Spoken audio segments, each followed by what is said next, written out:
Hello friends, welcome to my cooking ডায়েরিতে আপনাদের সকলকে স্বাগত জানাচ্ছি।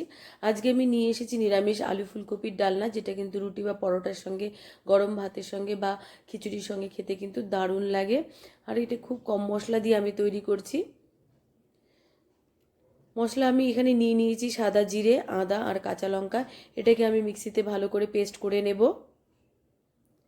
তারপর আমি ফুলকপি কেটে নিয়েছি ছোট ছোট করে, যেটাকে আমি হালকা একটু ভাপিয়ে নেব। গরম জলে আমি ফুলকপিগুলোকে দিয়ে দিচ্ছি। আপনারা চাইলে একটু লবণ দিতে পারেন এর মধ্যে। ফুলকপিটাকে আমি ভাপিয়ে নিয়েছি, দিয়ে তুলে রাখলাম। তারপর আমি এখানে আলু নিয়েছি, নতুন আলু যেগুলো, আর আলুটাকে কিন্তু আমি সেদ্ধ করে দুভাগ করে নিয়েছি। তারপর কড়াইতে আমি ফুলকপিটাকে একটু ভেজে নেব। দিয়ে দিচ্ছি তেল। তেল গরম হলে ফুলকপিগুলো আমি তার মধ্যে দিয়ে দিচ্ছি। দিয়ে দিচ্ছি হলুদ গুঁড়ো। ফুলকপিটাকে আমি একটু লাল করে ভেজে নেব, তাহলে খেতে খুব টেস্টি হয় ফুলকপির ডালনা বা ফুলকপির তরকারি, যেটাই করুন। তো ফুলকপিটা আমার ভাজা হয়ে গেছে, এটাকে আমি তুলে রাখবো। তারপর সেই কড়াইতে একটু তেল দিয়ে আমি দিয়ে দিচ্ছি সাদা জিরে ফোড়ন, আর দিয়ে দিচ্ছি একটা তেজপাতা। তারপর আমি সেদ্ধ করে রাখা আলুর টুকরোগুলো এর মধ্যে দিয়ে দিচ্ছি। এর মধ্যে হলুদ গুঁড়ো। আলুটাকে একটু ভেজে নেব আমি এখানে, যেহেতু আমার ফুলকপিটাকেও কিন্তু ভাজা আছে। আলুটা একটু ভাজা হয়ে গেলে আমি তার মধ্যে দিয়ে দেব মশলা। দিয়ে দিচ্ছি একটু লবণ। ভাজা আমার হয়ে গেছে। এবার বেটে রাখা মশলাটা কিন্তু আমি দিয়ে দিচ্ছি, যেটা আমি জিরে, আদা আর কাঁচা লঙ্কাটা বেটে রেখেছিলাম, সেই মশলাটা দিয়ে দিচ্ছি। মশলাটা দিয়ে একটু আমি ভেজে নেব। তারপর দিয়ে দিচ্ছি সামান্য পরিমাণে জল, যাতে মশলার কাঁচা গন্ধটা না থাকে, এর মধ্যে ভালো করে কষা হয়ে যায়।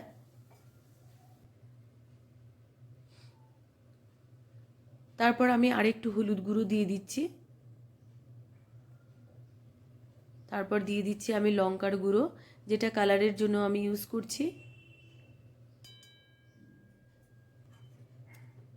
দিয়ে ভালো করে নেড়ে চেড়ে আমি একটু ঢেকে দেব এখন।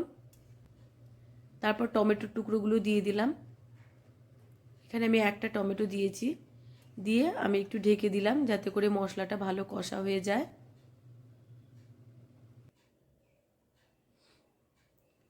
দেখুন মশলাটা কিন্তু আমার কষা হয়ে গেছে, দেখতে কত সুন্দর লাগছে।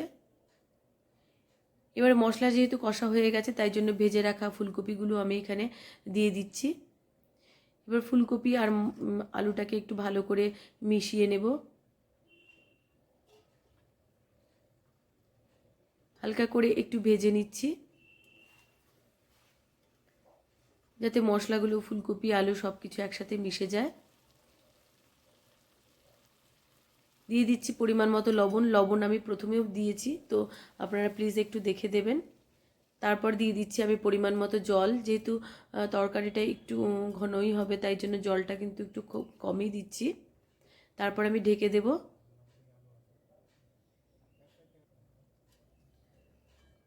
দেখুন ঢাকা তুলে দেখছি ঝোলটা কিন্তু আমার অনেকটা শুকিয়ে এসছে আর গ্রেভির মতো হয়েছে।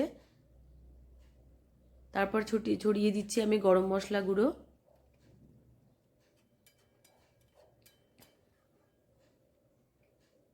তরকারিটি কিন্তু আমার রেডি হয়ে গেছে। আমি এখানে চিনি বা ঘি এসব দেইনি, আপনারা চাইলে দিতে পারেন।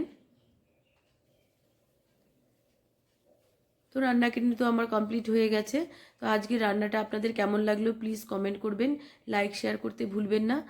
যারা সাবস্ক্রাইব এখনও করেননি প্লিজ সাবস্ক্রাইব করবেন, আর যারা সাবস্ক্রাইব করেছেন তাদেরকে অসংখ্য ধন্যবাদ জানাচ্ছি। সাবস্ক্রাইব করার সময় কিন্তু পাশে থাকা নোটিফিকেশন বেলটা প্লিজ অন করে দেবেন, যাতে করে নতুন নতুন রেসিপি দিলেই সাথে সাথে আপনাদের কাছে পৌঁছে যায়। আপনারা সকলেই ভালো থাকুন, সুস্থ থাকুন। নমস্কার।